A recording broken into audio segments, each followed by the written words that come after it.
여호와의 말씀이니라. 이스라엘 자손들아, 너희는 내게 구슬 족속 같지 아니하냐? 내가 이스라엘을 애굽 땅에서 블레셋 사람을 갑돌에서 아람 사람을 기르에서 올라오게 하지 아니하였느냐? 보라, 주 여호와의 눈이 범죄한 나라를 주목하노니 내가 그것을 지면에서 멸하리라. 그러나 야곱의 집은 온전히 멸하지는 아니하리라. 여호와의 말씀이니라. 보라, 내가 명령하여 이스라엘 족속을 만국 중에서 체질하기를 채로 체질함 같이 하려니와 그 한 알갱이도 땅에 떨어지지 아니하리라. 내 백성 중에서 말하기를 화가 우리에게 미치지 아니하며 이르지 아니하리라 하는 모든 죄인은 칼에 죽으리라. 샬롬, 평안하셨어요? 오늘은 아모스 27강 진노 중에서도 긍휼을 잊지 않으시는 하나님이라는 제목으로 아모스 9장 7절에서 10절 말씀을 살펴보도록 하겠습니다.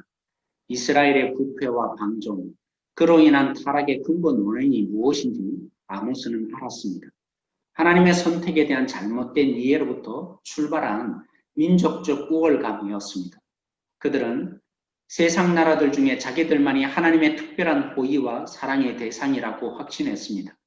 자기 중심적이고 자기 도치적인 사고방식 가운데 살면서 아래로 눈을 깔고 다른 사람을 우습게 여기고 다른 민족은 영원히 하나님의 저주 아래에 놓여있는 버려진 백성들이라고 여기기까지 했던 것입니다. 하나님이 우리와 함께 계시니 전쟁에 승리할 것이며 사업은 번영할 것이고 출세 등 보장되어 있다고 확신하기도 했습니다. 불행하게도 이러한 확신을 더욱 부추긴 것은 당대 신학자들이었습니다. 직업적인 선지자들, 고용된 대제사장들은 온 지구상에 오직 우리 이스라엘만이 택함을 받은 민족이라고 가르쳤습니다. 적지 않은 목회자들과 신학자들이 하나님의 주권적인 선택과 은혜를 자신들의 이익에 맞게 조작하고 길들여 사용했습니다. 하나님에 대한 잘못된 이해가 그들로 하여금 사회적인 죄들을 허용하도록 만들었습니다. 아모스는 앞에서도 여러 번 그러했듯이 다시금 수사학적 질문을 사용하여 이스라엘의 잘못된 신념을 스스로 인정하도록 유도합니다. 자신들이 고스인과 같다니 이스라엘인에게는 충격적인 선언이었습니다. 하나님은 단순히 특정한 민족의 신이 아니라 온 세상의 하나님이시오 열국의 주시라는 것을 선언하시는 것입니다. 그런 하나님이 보실 때 그놈이 그놈입니다. 아모스는 계속해서 이 주장을 좀 더 깊게 전개해 나갑니다. 이스라엘이 애굽으로부터 나온 것이나 블레셋 신들이 가나안에 와서 살게 된 것이나 아람인들이 메소포타미아의 키르로부터 이주하여 현재의 지역에 살고 있는 것이나 하나님 앞에 똑같습니다.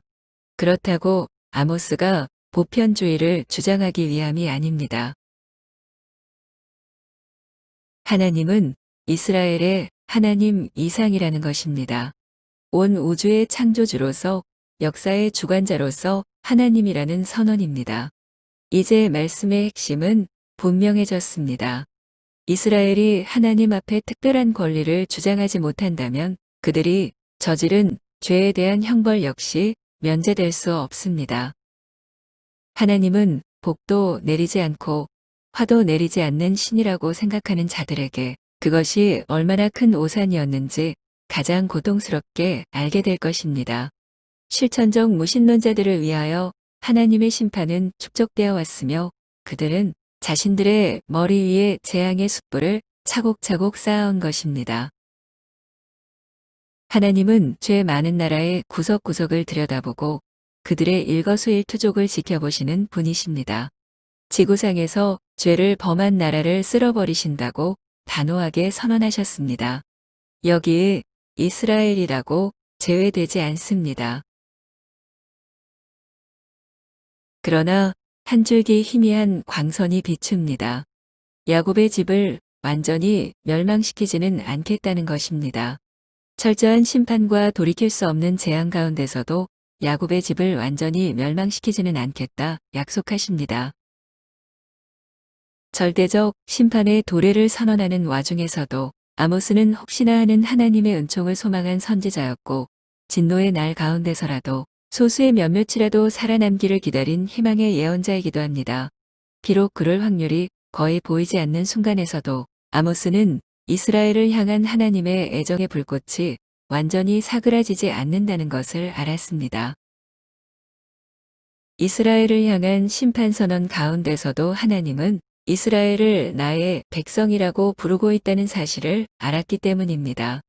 이런 복음의 작은 조각들은 우리가 아모스를 심판의 메시지만 외치는 선지자로 단언해서는 안 됩니다. 아모스는 채를 흔드는 하나님의 모습으로 이스라엘의 임할 심판을 은유적으로 표현합니다.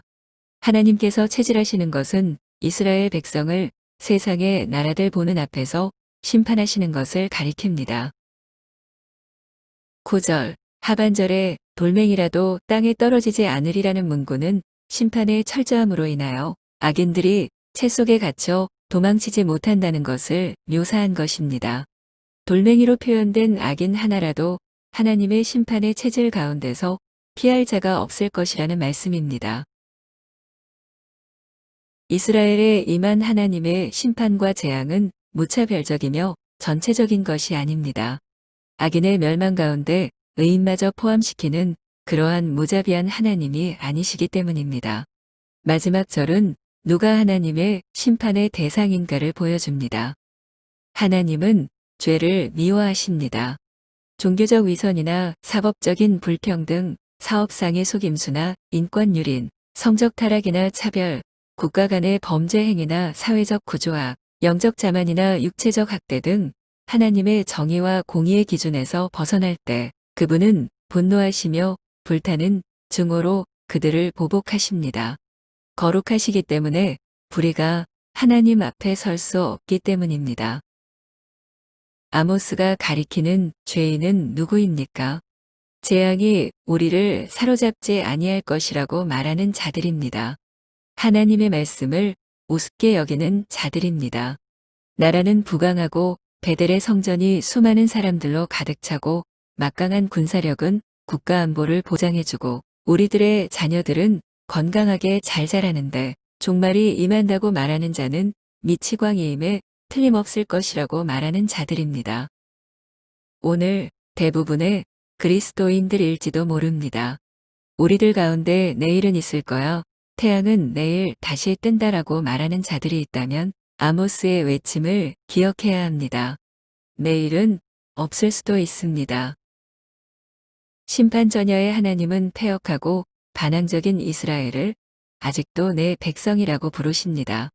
아버지를 떠나 재산을 탕진한 그를 가리켜 내 아들이라고 부르시던 아버지가 생각납니다. 심판의 마지막 순간에도 잠을 이루지 못하시며 이스라엘을 내 백성이라고 부르시던 그 하나님께 이스라엘은 완악하기만 합니다. 이스라엘을 향한 하나님의 심판 선고는 그대로 실행되었습니다. 주전 722년 북이스라엘은 멸망했습니다.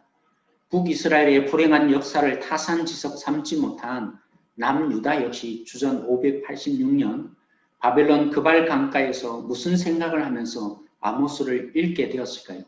지금 우리는 어떤 심정으로 아모스를 읽고 있습니까? 지난주 강의에도 그렇고 오늘 말씀에도 언급한 것처럼 우리의 잘못된 신념에서 벗어나십시다. 복음은 우리로 주님을 사랑하게 하며 마라나타 주님 어서 오십시오라며 주님의 오심을 준비하는 거룩한 신부로 살게 하는 능력이 있습니다. 우리만 생각하면 내일이란 없습니다. 우리 자신을 말씀의 거울로 제대로 비춰보고 나면 구원의 근거가 1%도 없는 망할 수밖에 없는 죄인임을 깨닫습니다. 그런 애통하는 심정으로 하나님의 구원만을 바라는 우리를 향해 건지시는 은혜의 손길을 내미시고자 하나님은 아들 예수를 우리를 대표해서 우리 대신에 십자가에 버리셨습니다. 마지막 기회를 주기 위해 심판의 메시지를 던지신 아모스의 하나님이셨다면 이제 예수님의 하나님은 우리에게 복음의 기쁜 메시지로 우리를 하나님의 품으로 돌아오게 하며 하나님 아들의 권위로 회복시키고자 예수 그리스도와 함께 죽고 예수와 함께 살아 세상을 다스리는 복음의 권세를 주셨습니다.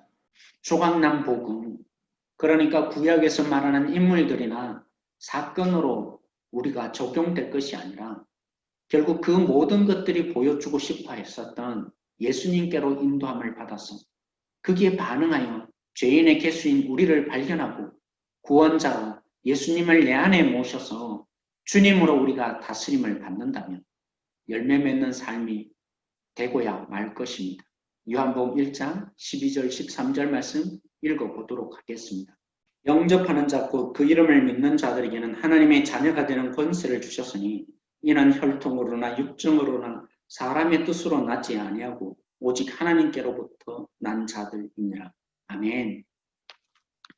예수님을 마음의 구주와 주님으로 모신 자, 곧 믿는 자에게 하나님의 자녀가 되는 권세를 주신다고 약속하셨습니다. 옛 자아는 죽고 하나님의 자녀로 사탄의 종로로 타면서 해방되어 승리하는 새로운 피조물, 곧 하나님과 교제하며 하나님의 능력으로 세상을 이기는 자가 되었습니다. 오직 그것이 믿음으로 주어집니다.